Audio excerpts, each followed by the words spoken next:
Okay, it says I'm live, but it normally takes a few seconds. There's about a 5-second delay. So in a second, if you're on the YouTube channel, you should see a little picture of me, which sort of needs to be there so I can talk and have audio. And okay, and you also see a picture from Board Booklet of the agenda.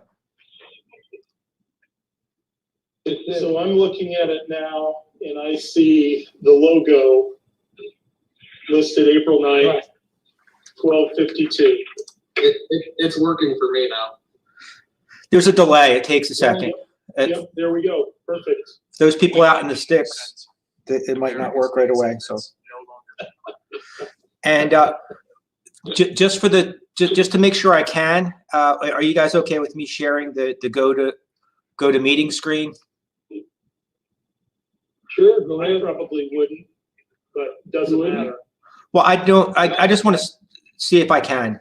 I'll take it right off. We can turn our video off. Yeah, and I'm gonna move it back. Yeah, that'll work. Can anyone see if you can hear? Can you hear yourselves on YouTube? I don't see anything. I just see the advertisement of since July 2003 showing little kids driving around. No, it doesn't show any of that. I can see it, Ed, and I can hear it. Okay, so when you talk, it's coming over, because that's one of the tech things I wasn't 100% sure about, because as long as I keep my audio on and I have GoToMeeting in the background, when one of you guys speak, it gets on YouTube. Hey, Neil, can you hear I could hear Bill speaking on YouTube. Well, I'm just phone only, so I think as long as we have, as long as we have the agenda visible and our voices on YouTube, that's good. And then the information that people can email in or call if they choose. Yes, Matt Hutton has that on the YouTube site. So like when it has the email and our phone number, and I have a slideshow I'm going to show later.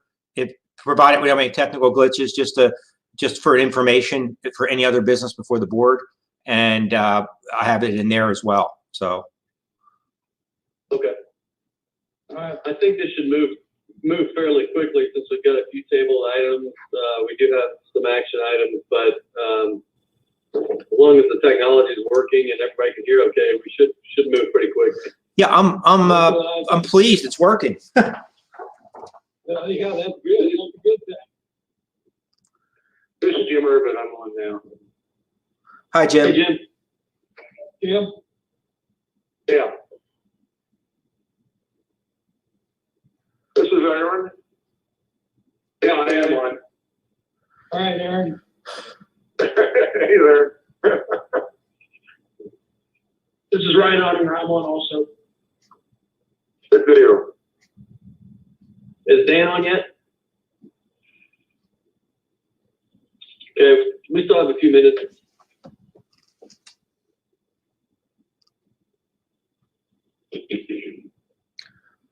Okay, well, thanks everyone for tolerating this technology thing. It's just where we're at, and I'm feeling like we did good as far as pushing the technology with the Chromebooks and Board Booklet, because if we didn't have this in place, this would be a lot more difficult. I mean, I know that there's other places that are struggling and can't really have a meeting, so this is working out pretty good.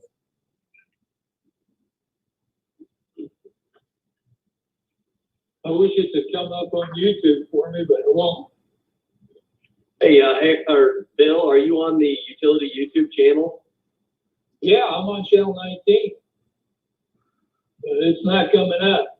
I mean, it's just showing the normal advertisement that they have on, but I mean, it came up at first and said, please stand by, and then it just went to the advertising that's normally on there.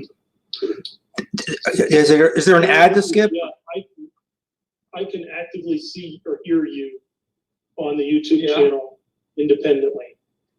You can? Yeah. Yes. That's probably if you go to the YouTube app or online to youtube.com and search the channel, that's probably the direct feed. Well, I'm on channel 19. You're on the TV channel 19, Bill? I'm on TV channel 19, Comcast. Okay, I don't know if it will broadcast there. Will it? Ed? There might be a delay. I don't know. Hey guys, Right. I just talked to Matt, and it won't come across the TV channel 19. You have to actually go to the YouTube app or web Okay, that's what I thought. if you want to see it. All right. And it'll be available for playback too. Well, I have to because I'm using my cell phone. Okay. Yep. All right, we got another minute or so. We'll wait to see if Dan calls in here. All right. I'm in. Hey, Dan. Hey, how's it going? All right. We waiting on anybody else? Whenever you're ready, Linda or Ed, just give us the go, and got one more minute here and we'll start. Okay, I'm here. Ed, the only thing I know is Neil, you start forward. We'll have to skip the Pledge of Allegiance. Well, we could all say it if you want. Oh, yeah, I want to thank, before we get started, I want to thank BF&S for setting up the meeting, because I'm using their GoToMeeting app because we had some technical difficulties with other ones we'd used, and this is working great. And thanks, John Leitner, who's on the call as well. Okay. Hey, Ed, where are you at? I'm sitting in my office. Okay, good. Let's go. I'm ready anytime everybody else is. Okay. We'll go ahead and call the meeting to order. It's Thursday, April 9th, 2020. Note for the record that this is a video conference call type meeting due to the current pandemic that we're having. So want to make, for the record, we have all board members present: Dan Lamar, Jim Urban, Bill Stoner, Aaron Smith, and Neil Taylor. Our counsel, Jeff Jacob, is also on the line, and Ed Maskell, GM, is on as well. We have other utility associates that'll be, and managers that'll be presenting here shortly. So do we want to recite the Pledge of Allegiance, or we want to move to the minutes? Let's just move to the minutes. It's fine. Okay, we'll go ahead and move to the minutes. That item, the first item here that's an action item, would be approval of the minutes from March 4th, 2020. Everyone had a chance to review those minutes, and if there is no discussion, I would entertain motions on that. I make a motion, we approve. This is Dan. I move that we approve the. Bill, Okay, sorry. I've got a motion by Bill and a second by Dan. Is that correct? Yes. Yes. That's good. All right. Any other discussion? All right. All in favor, signify by saying aye. Aye. Aye. Any opposed?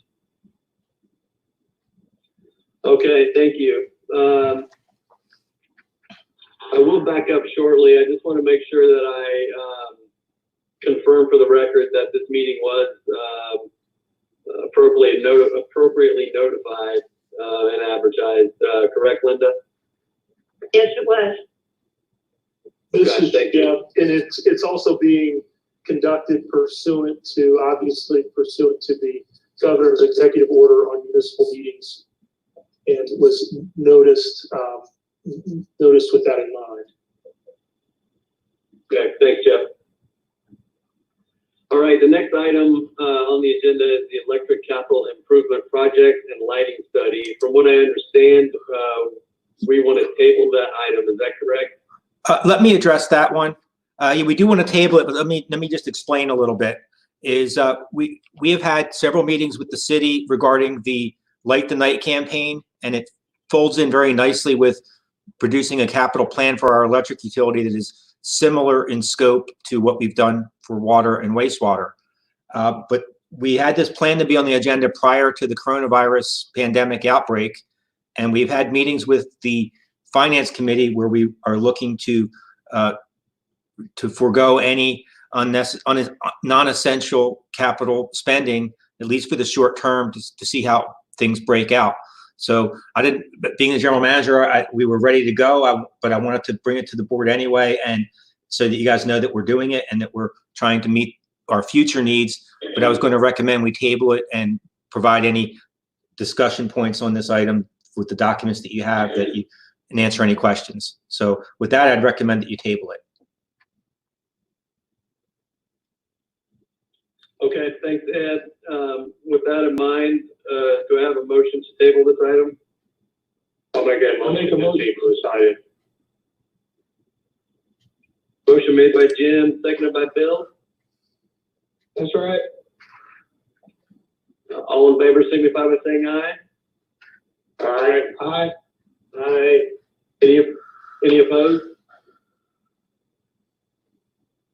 All right, we will table item 4. Next item on the agenda, item 5 is the Hendricks Drive Sewer Force Main Bid Award. It's an action item. And I know our wastewater department manager, Ryan Ottinger, mentioned earlier that he was on the line and he will address the board. Hey, Ryan. Hi, everybody. Yeah, this is a project that we're all familiar with, and we've had a few delays here and there, but we did do a bid opening, and we did it in accordance with the new guidelines on a conference call. And we received 3 bids, Midwest Mold, TPI Utility Construction, and Clark Excavation. The engineer's original estimate was $141,540. The Midwest Mold came in at $72,343. I actually questioned during the opening if that was accurate. We had another bid for $84,000 and then one for $134,000. So they were all under the original engineer's estimate, but the reason for Midwest Mold when you get the breakdown, they own their own boring equipment, so that would not have to be subbed out. So their cost is much less than paying a third party to sub this out. So it worked out really well in our favor. It came in considerably less. But Midwest Mold is my recommendation, and they are also the lowest bid by, I believe, 9 to 10. I don't know the exact number, but it was about $10,000. Brian, when is the anticipated start date? That I don't know. Obviously, as soon as this gets approved, I will get with John Leitner, and whatever we need to, whatever we need to sign, or, I's need to be dotted, T's need to be crossed. We want to do that as soon as possible, and I want to get this started at the earliest possible date that they can possibly do it. I haven't checked with anybody on scheduling or anything. I wouldn't do that until this was approved, obviously. Do we know about how long the project will take if when you do start? This is John Leitner. Go ahead, John. Calling help, Brian. I believe in the contract documents we had, it was either 30 or 45 days for substantial period. So we expect this project to move very quickly once we get things. And with that, I would recommend that as you do the board motion, that the recommendation be that the general manager, Ed Maskell, be able to sign the pertinent documents after review by engineer. This is Jeff. And what we would also recommend is that we go ahead with a immediate notice to proceed. To remind everyone, including Ryan and John, we have some external commitments to the property owner that we need to make sure that we adhere to, or meeting the Dr. Connor, excuse me, that we'll need to adhere to when we start this. So we need to keep that in mind.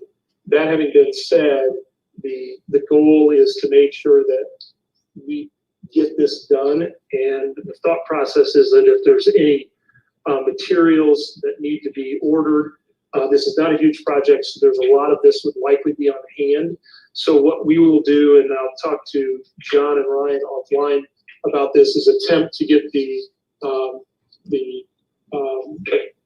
contractor to move on this as quickly as possible. Yeah, and to your point, Jeff, I want to note that right of entry that Dr. Connor signed has all of those things that we agreed to do, and that's included in the contract documents. Okay, thanks, everyone for that. I believe that the motion is written accordingly as Jeff and John indicated it should be, but okay. All right, does anyone else have any questions or discussion on item 5, the Hendricks Drive Sewer Force Main bid? This is Aaron. If everybody's ready, I'll go ahead and make the motion. I make a motion to award the Hendricks Drive Sewer Force Main project to Midwest Bowl Incorporated for a not to exceed $72,343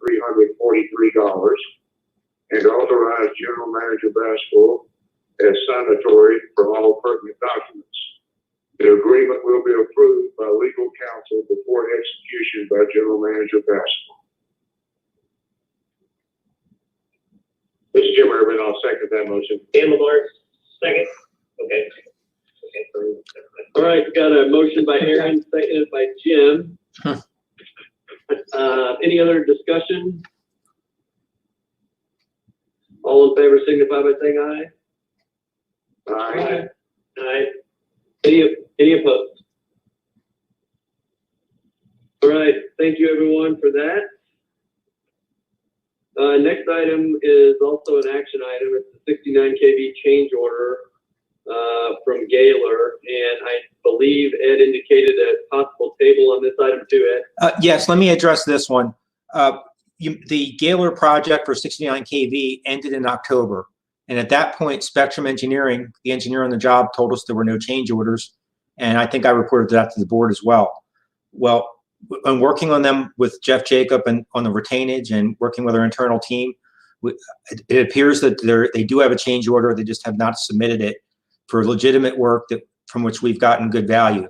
But I put it on the agenda because I expected them to have documents to us by now, but they just sent us an email just recently and we're still reviewing it. So I thought I'd leave it on the agenda rather than pull it, just to give the board an opportunity to know that there is a change order coming. At least we're going to make sure it's legitimate, but I just wanted to let you know it's coming and give you a chance to ask me or staff questions. And Jeff, do you have anything to add to that, Jeff Jacob? Just to, we will be able to provide some further explanation to this, but literally at the end of the day, the numbers weren't adding up. We have gone back and I believe to our benefit, rounded out the retainage issue, though it has not been released to Gaylor. We believe we've resolved that. And there are some project overage costs that are going to need to be looked at and addressed that frankly, we believe should have been brought to our attention sooner by the engineer.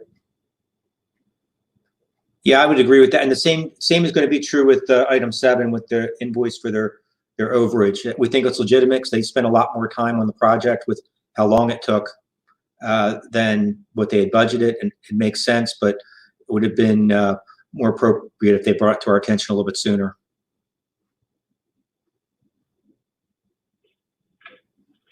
Okay, with that in mind, I'll entertain a motion for a table on item 6, the 69 kV change order. This is Bill. I make a motion. We table the 69. Motion by Dan, Bill, seconded by Dan, to table item 6, 69 kV change order. All in favor signify by saying aye. Aye. Aye. Any opposed? Okay, and Ed hinted at item 7 as well would be a table item, the Spectrum invoice overage listed as an action item. Anything to address there, Ed and Jeff? That's very much, the two issues are closely related. Spectrum has a legitimate reason for a task order because they had time in on the job to supervise a job that was supposed to take 3 months that actually took 9 months. So they do have a lot of extra engineering from coming down supervising Gaylor at times other than when the project was supposed to be done. So, but at the same time, we want to make sure that we look at both issues at the same time, the change order and the and the task order. So I would recommend tabling that issue. Jeff, all good there? Yes. All right, I'd entertain a motion and a second for item 7, the Spectrum invoice overage, if we have those. This is Bill. I make a motion, we table item 7. Mr. Chairman, I'll second that. Motion made by Bill, seconded by Jim to table item 7, the Spectrum invoice overage. All in favor signify by saying aye. Aye. Aye. Any opposed? Okay, item 8 on the agenda is the coasting change order number 1. It's an action item, and we're going to kick it back to Mr. Ottinger and John Leitner to present this change order. John, do you want to explain how this came about? Yeah, I'll go ahead and explain this. Basically, change order 1 is to close out our guaranteed savings contract that we had with DeCozing. If you recall, that project included 2 projects in one, which were the Sugar Creek water treatment plant wellfield improvements, and then the Indianapolis Phase 2 water main. The Indianapolis Phase 2 water main is really a relocation of water main to allow the city to construct the Indianapolis Road project. So the water main work was completed as the road contractor got into their construction. They noted that the water service lines in some areas weren't installed correctly at the proper depths, and in order to continue with their work and not cause a larger cost difference, we discussed it, and our project team agreed to a change order of around $14,000 for the road contractor to move the lines so that they can keep going. So what we were then waiting for is an invoice from either INDOT or the city to be able to pay that from our project. That invoice we've been told is not going to come for a couple months until the road contract is finished. But in the meantime, we'd like to get our project with DeCozing closed out.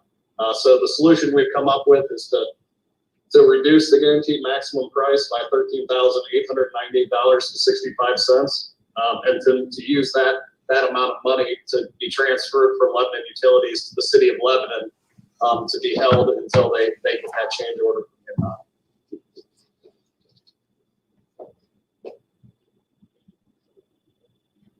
All right, thanks, John.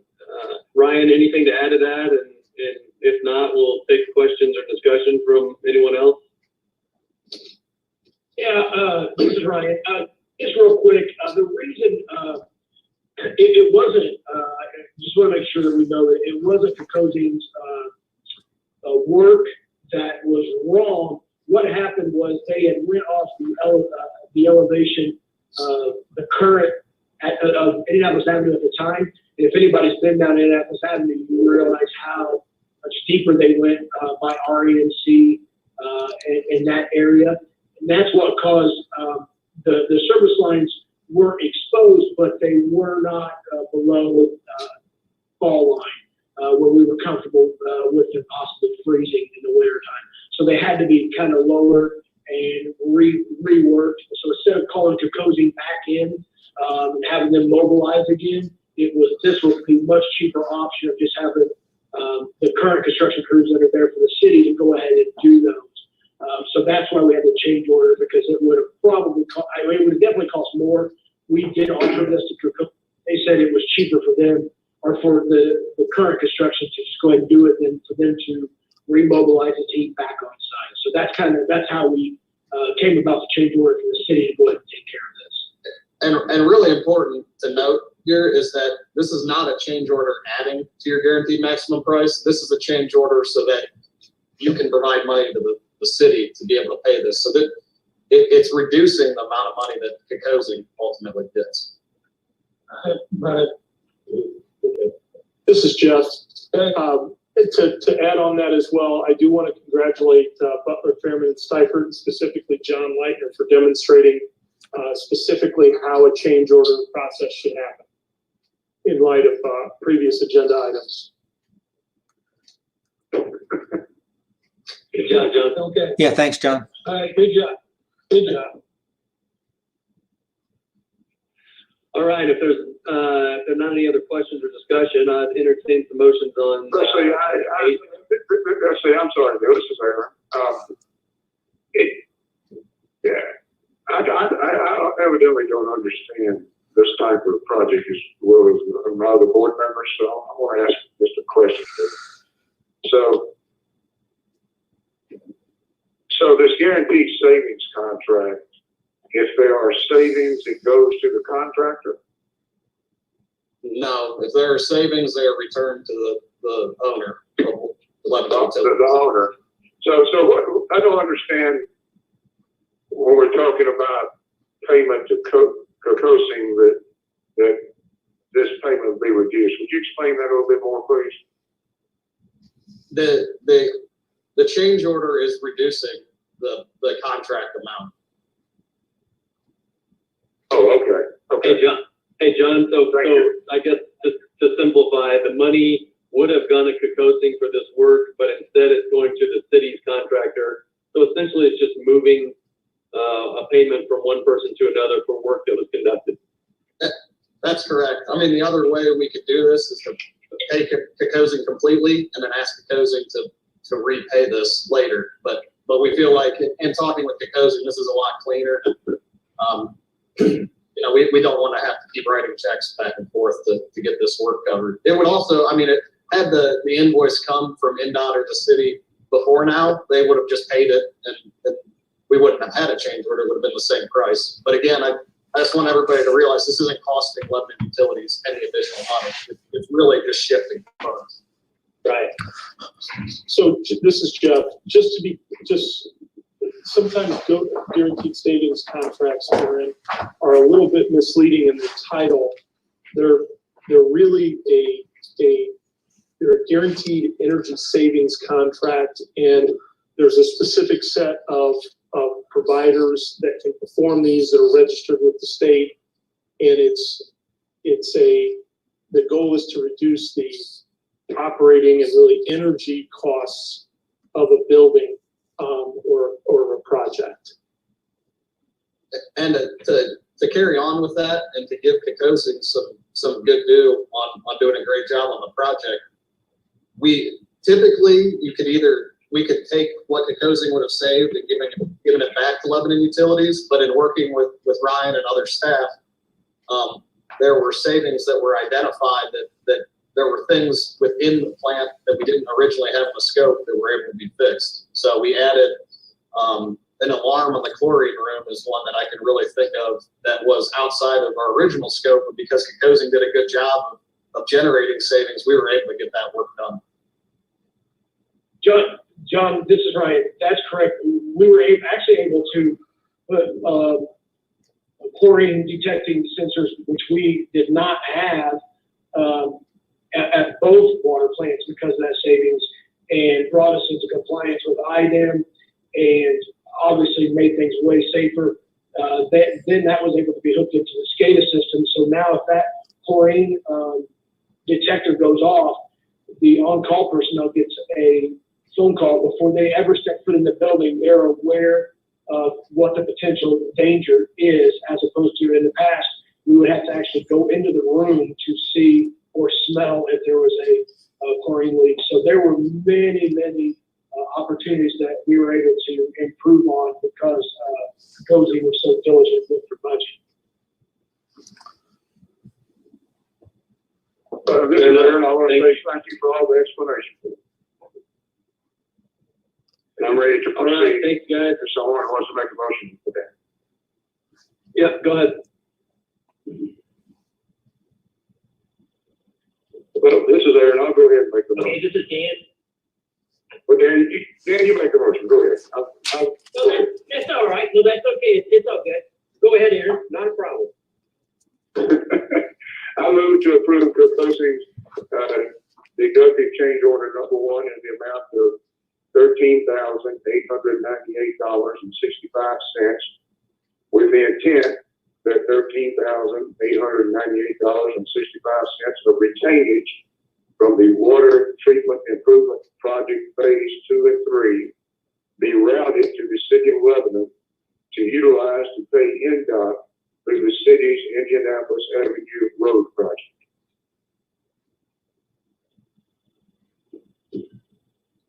Second. Got a motion made by Aaron, seconded by Dan to approve the coasting change order number 1. Any other discussion?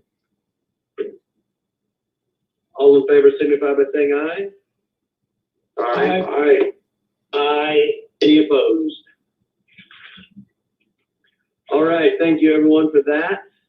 The next item is going to be handled by our HR manager, Sandra Morgan. Item 9, policies related to the current pandemic. It's an action item. Hey, Sandra. Good afternoon. The first policy that we have on the list is the COVID-19 Family First Coronavirus Response Act. And basically this is our policy so that we will be in accordance with the FFCRA, which again is Family First Coronavirus Response Act, and then the EFMLA, which is the Extended Family Medical Leave.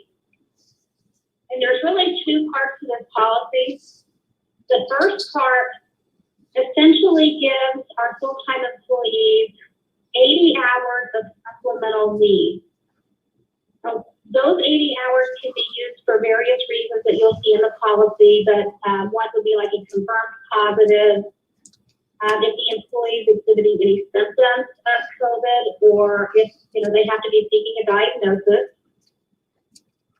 So there's many reasons listed there, but in those circumstances, this will provide those employees with an additional 10 days of leave. So they won't come out of their sick, their vacation, their personal, everything stays the same. So this would be an additional 10 days. For part-time employees, that would be an additional 40 hours per week. The second part of this policy is the EFMLA portion, which says that employees are entitled to up to 10 more weeks of paid sick leave to care for their child if the school's closed or if the daycare is closed. That is only at 2/3 of the employer's pay. And I'm going to make a guess here and say, with regular FMLA, you're on disability, which is at 66% of your pay. So with this one, they kind of made it match what you would get if you were under the regular FMLA. So this policy really is in response to the law that was passed. It puts us in compliance with what was passed. We did include in here some employee expectations. Just so everyone is aware, we have gone out and visited all the departments every single week. We are letting them know this stuff, but we're telling people if they have any symptoms, they need to either stay home, or if they come in and they start having symptoms, they need to go home. We're asking they be fever-free for 72 hours. I guess that's really all for this policy. It's basically just to put us in compliance with those acts. This is Jeff. One thing I want to make sure everybody is aware of is that we have been sort of informally operating under these policies, explaining the same as Sandra was indicating to staff. This is consistent with state law. So we have been, the employees have not been hung out to dry in terms of their understanding. We've had one person, I think, pre-national emergency that may have slipped into this category, but we've sort of handled that on an ad hoc basis. So. Sandra, anything else that you would add to that? Yeah, well, the only thing I would add to that is we do have that one individual, and that one started before the law took effect, so they'll be using 1 day of sick time and then 9 days of the pandemic leave. That person has not tested positive and has no symptoms, just so that everybody's aware. We've also had a couple cases where somebody just has the cold symptom, and as long as they're going to the doctor to get a diagnosis, that will fall under the pandemic leave. If the diagnosis is negative, anything prior to the diagnosis would still come out of the pandemic leave. After the diagnosis, it would be normal time.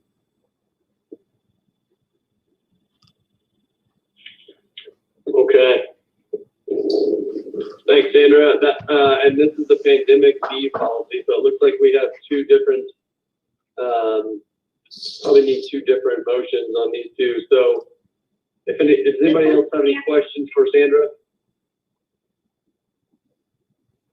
This is Aaron. I'd like to make a comment that Sandra and the folks who handle our human resources efforts, from what I can tell by the emails I've been reading and so forth, what I understand about the pandemic laws, I guess by the federal government and so forth, that our folks are really on top of things when it comes to adjusting the policies to be in line with the federal requirements. And I just want to thank them and laud them for that. Thank you. Thanks, Aaron. Any other questions for Sandra on the pandemic leave policy before we vote on that? And Neil, that one was the Family First Coronavirus Response Policy. Okay, that was the family first. Okay, and then you still need to explain the pandemic leave, or did you do both of those together? No, the pandemic leave, I figured you wanted two motions. Yep. Yes, Leo, she just switched them, so she did the last Okay. one that's on the, okay? Okay. All right. So I would entertain a motion for the Families First Coronavirus Response Act supplemental policy. So this is Aaron. I move to approve the Families First Coronavirus Response Act supplemental policy for Lebanon utilities. This is Bill, I second. Motion made by Aaron, seconded by Bill to approve the Family First Coronavirus Response Act supplemental policy for Lebanon utilities. Any other questions or discussion? All in favor signify by saying aye. Aye. Aye. Aye. Any opposed? All right, Sandra, then we'll jump over to the COVID-19 pandemic leave policy. Okay, and I want to apologize. On the one I'm looking at on the screen, it had the FFCRA first. So my apologies on that. But on the pandemic leave policy, when we first started going to the skeleton cruise, there was a lot of confusion. Are we getting paid? Are we not getting paid? What are we doing at home? So I reached out on the APK website to look and see what other people were doing and kind of see what kind of policies they were putting together. And that's where we came up with this one called the pandemic leave policy. And basically what this policy says is it's really for our employees to know that when we're doing our alternate schedules, we're paying everybody 100%. And it's setting forth those guidelines to say, if there's work you can do from home, we expect you to do it. If you're home for half of a day and we have to call you in for a storm, we need you to be there and ready to work and be ready to go out to that storm. Now, if the storm comes in the evening, standard overtime is going to apply to that. So the emphasis of this policy was just really to let our employees know, here's what we're doing, here's how it affects you. In outages, we still expect you to go out. And right now, it's really kind of a work from home policy. And we have it it might go through December 31st, but the reality is once everybody's back to work and the big part of this is over, we want to make sure we gave the general manager the right to rescind this at that time, because we would no longer need this. This Any is Jeff. questions? How we're handling that? Go ahead, Seth. This is Jeff. I think maybe now is a good time to interject and talk about some of the steps that have been taken to address work from home issues and where we are from a staffing standpoint. Sandra and Ed have been visiting the various departments, and I know that there's been a lot of discussions and questions,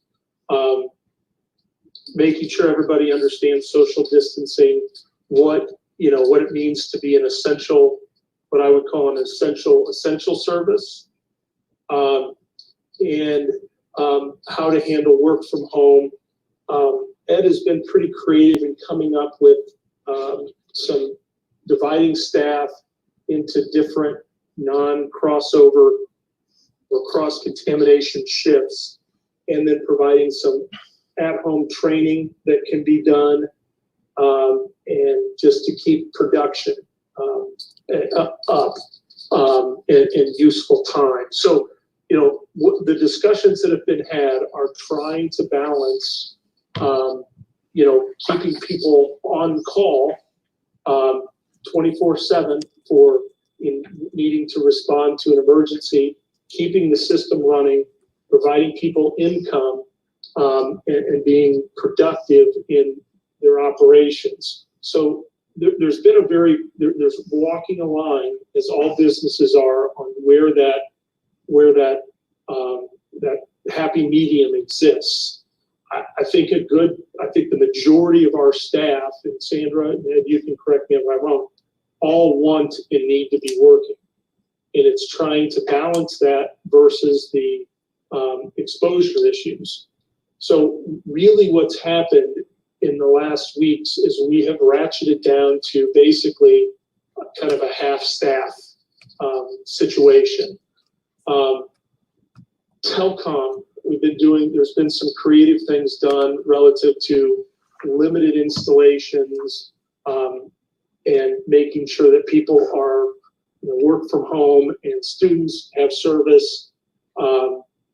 So there's been some staff that have been in the building and on site, and accounting, paying the bills and making sure, more importantly, the staff is paid, and that income from customers is coming in. So we've got probably 3 people that are handling the accounting on kind of a crossover daily basis in accounting. And billing, we have a couple of people in billing, are answering a lot of calls. I would say, correct me if I'm wrong, Sandra, but billing is answering calls that are spilling over from the city. So about 50% of the calls we're taking that are city calls saying, hey, we can't get a hold of anybody. Who do we need to talk to? But Right. What's happening, and is that correct, about 50%, Sandra? Yeah, a lot of our calls that are coming in, I mean, we're still, from a call standpoint, we're business as usual. People are moving out, people are moving in, people want services, they're trying to figure out how to pay. But right now, for the past 2 days, we have many calls, and I think I did estimate about half that are people asking about their trash, their recycling, how do they get a hold of someone. Even if they're trying to get a hold of the police, for some reason, they're still calling here, and then we're giving them dispatch numbers. So, then we also have payroll, Ed, Sandra, etc. So one of the rubs, and I think we're all cognizant that limiting contact is essential, and that's including entering the building. One of the things that, so you guys are aware, that's hit right now is the NISC training. And part of what is going on is, as you're aware, that's a pretty big chunk of money for a new software system, and the training was scheduled during this period of time. So trying to compress that training and concentrate it to a shorter period of time that's uninterrupted and get it done, and at the same time Band-Aid in our current billing system is kind of what Sandra and her staff have been doing. So everybody's aware that we want to have limited access to the building, but knowing that staff wants to work and that they can compress this training and be very effective and efficient at it, and that we have to have it, because our current billing system is bubblegum and Band-Aided together. So when we have some of these changes that are happening with our system, it's tough to keep them connected. We would not fare well with the disconnect, suspension, and having a lapse in our billing for any period of time right now.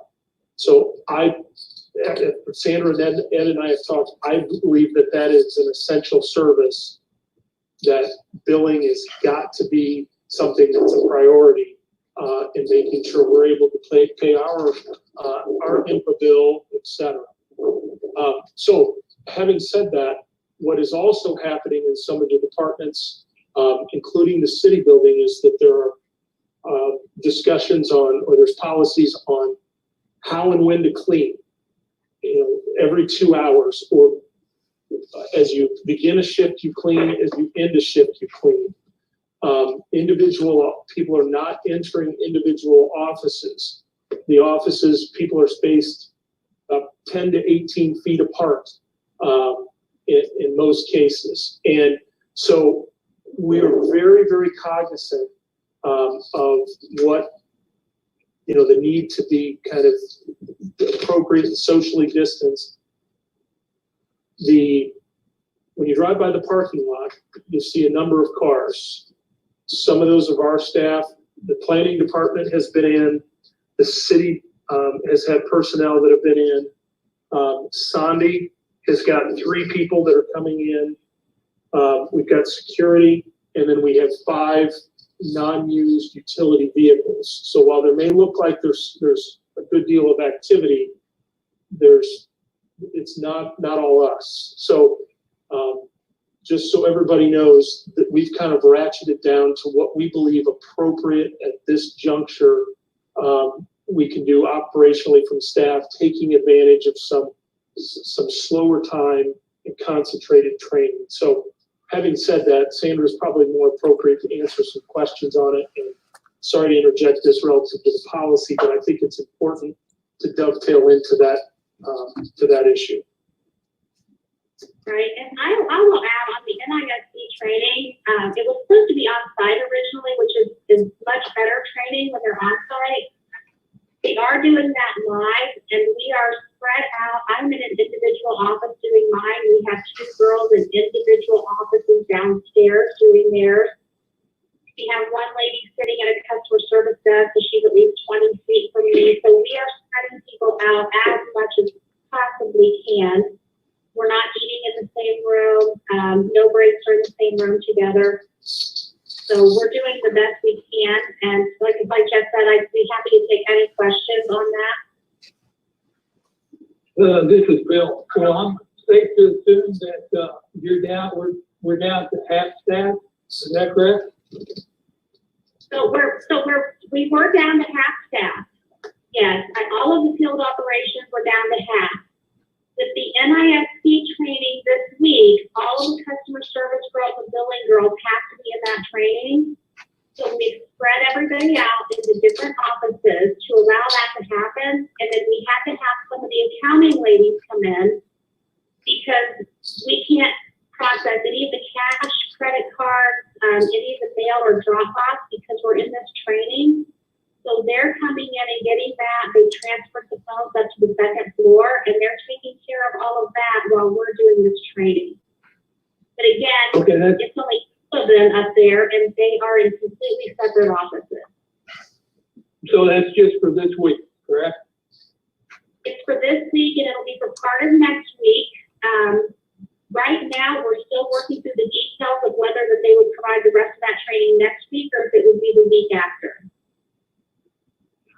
And after that, we Okay. will start alternating them. We'll start alternating them again also. All right. All right, thanks, Sandra and Jeff. Sounds like we got a lot of good policies in place and working through this pretty well. Does anybody else have any questions for Sandra or Jeff on the pandemic leave policy or anything else relating to the COVID-19?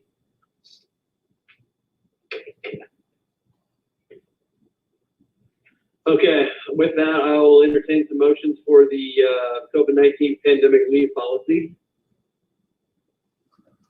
This is Bill. I make a motion we move to approve Lebanon Utilities COVID-19 pandemic leave policy.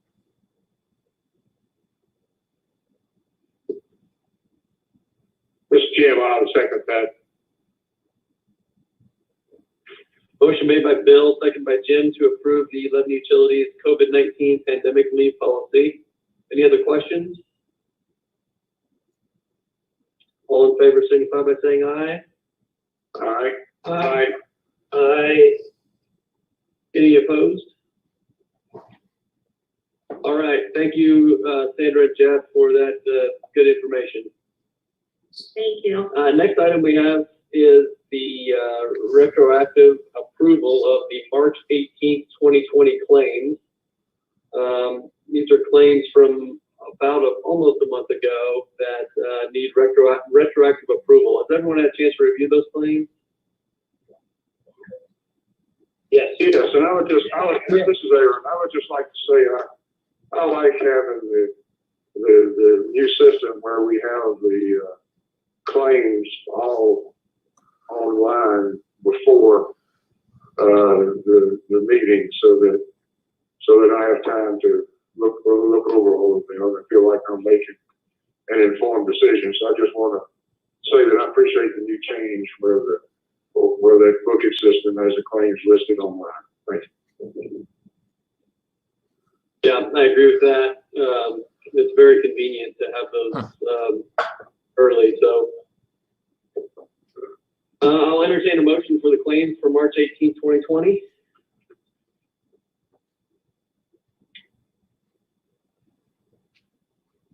Mr. Chairman, I move to retroactively approve the claims dated March 18, 2020 for $1,917,254.55 pursuant to Indiana Code 31-1-4-16.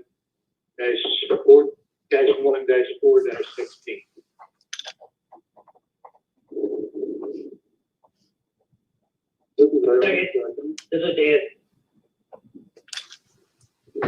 Okay, I had a motion from Jim, and I think I had a second from Aaron, and probably a third from Dan. All in favor signify by saying aye. Aye. Aye. Aye. Any opposed? All right, we'll jump to approval of claims from April 9th. That's current claims. Again, I assume, as Aaron mentioned, everyone had a chance to look over the claims that were posted prior. Any questions or discussion on the April 9th claims? Nope. All right, I'll take the motions then. This is Bill. I move to approve the claims dated April 8, 2020 for $690,350.10 and ask General Manager Ed Baskell to sign on behalf of the board.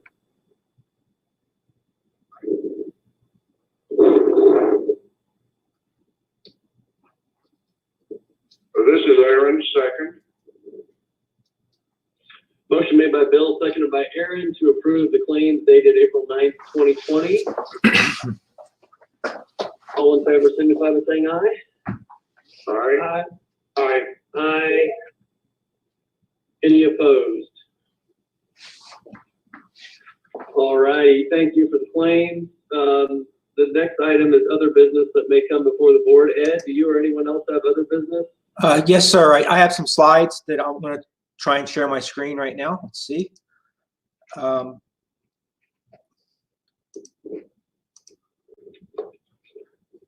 just wanted to highlight some items related to our COVID-19 response.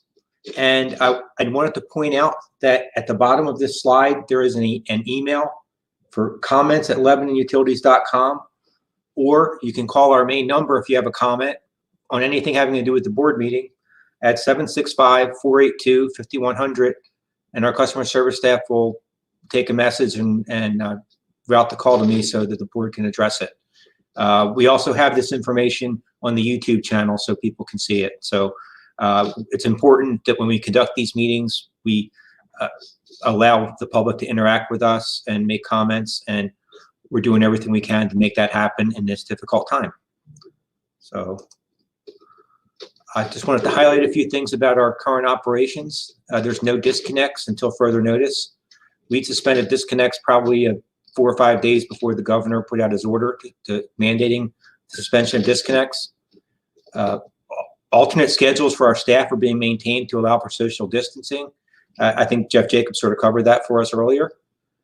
Customer bills are still going out and they're still due. We understand there's a lot of people who are laid off because there may be in service jobs or waitresses in restaurants where maybe there's just not work for them and their employers can't afford to pay them. The federal government and the state government have mandated no disconnects for that reason.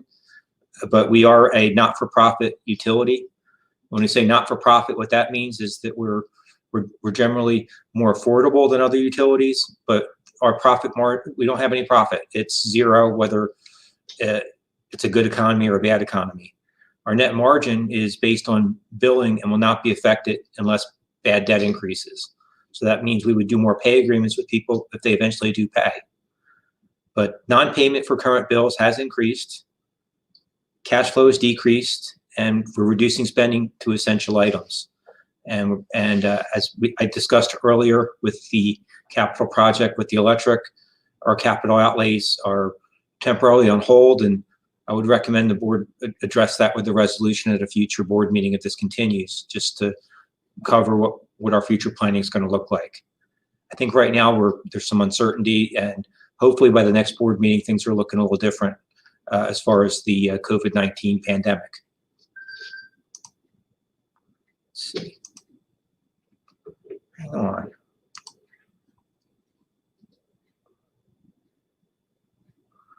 Okay, there's something else I want to highlight. The IDEM and the EPA have been getting a lot of calls about the safety of tap water. I wanted to reiterate to the public and anyone that tap water is safe. Our water continues to be safe.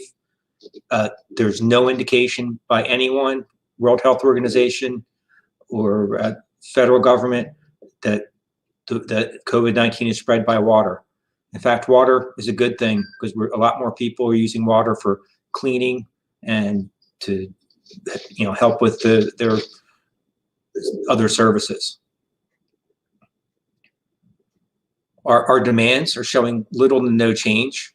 I apologize if these graphs are a little small, but what you're looking at is the month of March, and the COVID-19 shutdown happened about March. It happened in degrees, but let's say about March 20th. And you can see that there's the normal changes for the electric demand, but it's very much constant for us. There's some communities where their demand is way down because they have companies who are very dependent on service economy. We have food manufacturers as a lot of our key accounts who are essential services. With the water and wastewater, wastewater is actually up with the rainfall and our I&I problems, but water is relatively consistent. I went to an IMPA meeting, our power supplier, and they're seeing about a 10% decline across the state, but we haven't really experienced that here. So our demands are still up. Receivables, there's a small spike in the 30 to 60 day non-pays. We're monitoring that closely, and Sandra's been very helpful in that, and she put together this graph for me. Sandra, is there anything you wanted to say about this graph since you're online? Well, the only thing that I would add is right now, that's to the end of March, and we only really started seeing an effect that when we shut the doors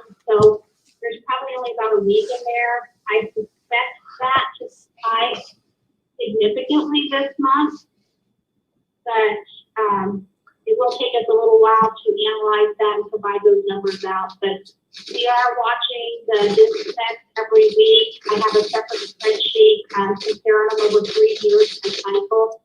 So we are keeping a pretty good eye on that, just so everyone knows. Thank you. And this is our cash analysis 7-day comparison. Sandra put a lot of effort into this graph, just looking at the first 7 days of every month so we could compare.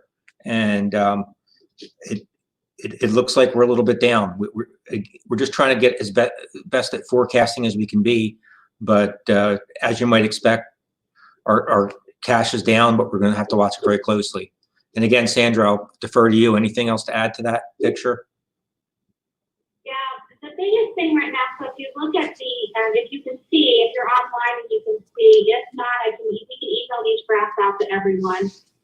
But we're down, just in the first 7 days, right now, it would appear about $220,000.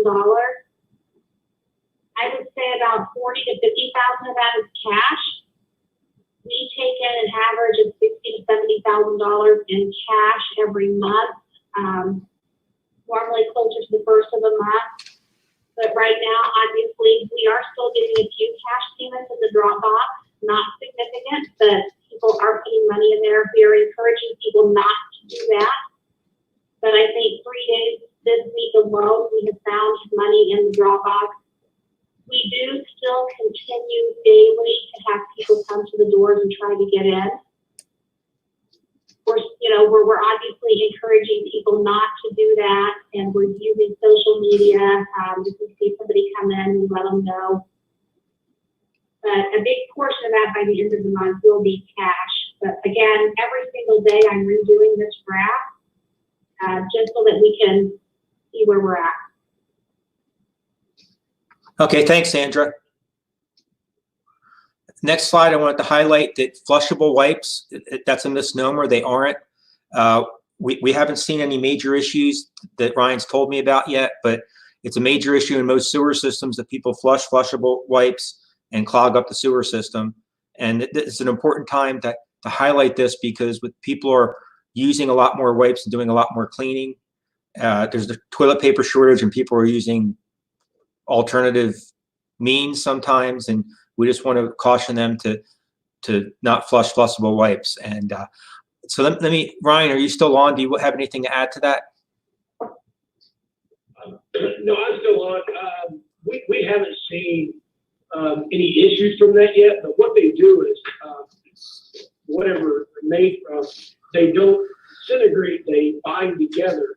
So it takes a while for them to pull up, but eventually they will either ball up in the lateral or they'll ball up in our sewer and cause major issues. So it's a huge concern with everybody using them, and using them obviously isn't a concern, but dispose them in the trash cans where they need to go. Only toilet paper should go down the toilet, but I have good concern in the near future we'll be dealing with. Hey, Ryan, thanks. But Ryan, since I got your attention, can you tell a little bit about the award ceremony we went to since we last met in person with the board? Yes, we recently attended with Butler, Fairman, and Seifert. They were awarded the ACEC Engineering Excellent Award Competition Merit Award. It was presented to us for the Sugar Creek Water Treatment Plant and well field improvements. I know John Leitner's on here. He can kind of speak real quick. I wanted to first show you, we did get a plaque that I have proudly hung in my office. I was going to bring that to the next board meeting, but obviously I'm not sure when that will be. So I don't, I want to make sure we recognize everybody that was involved in this project, from the COSI to John Leitner, BFNS, and to my crew on the ground. But John, if you want to speak to kind of how that award came about, that'd be great. Yeah, thanks, Ryan. No, I just wanted to, it wasn't just a Butler, Fairman, and Seifert award. It was a team award. So I want to thank the staff and everybody for working hard and coming together to make a collaborative effort. We touched on it a little bit earlier with the composing change order, how well everyone worked together. So appreciated Ed, Neil, Ryan for being able to attend the awards luncheon with us. Thanks. All right, yeah, thanks, John, and let me appreciate it. That was I really thanks for inviting us to that award ceremony. Kudos. Okay, this is actually a picture from last night. I just wanted to highlight that with the storm, we had a pole down. Our crew responded quickly. It's always good to show pictures and do a shout out to our guys doing hard work, because we're essential workers and things are always happening at Lebanon Utilities. We're out there in the fire line and making sure the power is on so the hospitals can work, making sure the water's there so people can clean, making sure that sewer works so that there's good sanitation. So our guys are essential to the frontline fighters for this pandemic, and I applaud them for their work. And here's another picture. And with that, I'll open it up for questions, and I'll check my email to see if I've got any emails from the public. Yeah, thanks, Ed. I was going to say the next item would be opportunity for public comment, and I know you mentioned that we will route any comments or questions to the board that you might receive from the public. Is that right? Yes, and I'm going to put my cover slide back up because it's got the email on there, comments@lebanonutilities.com, which forwards to me and several others, and I don't have anything in my inbox yet, and we haven't got any calls. So we'll just, I don't know, give it whatever the minimum time is to see if we have any public comment. The YouTube channel, I can see the viewership, and it's not very high right now. So I think it's just us. But Okay. so I don't think I would say we don't have any public comment then. So. Okay. Well, if something changes or comes in later, let us know. I show that the next meeting. Yeah. I show the next meeting is on Wednesday, April 22nd at 5 p.m. Very good chance it'll be in the same format, but we will stay posted on that. We adjourn. Neil, Yeah. Neil, I'm sorry. Yeah. This is Aaron. I'm sorry to interrupt.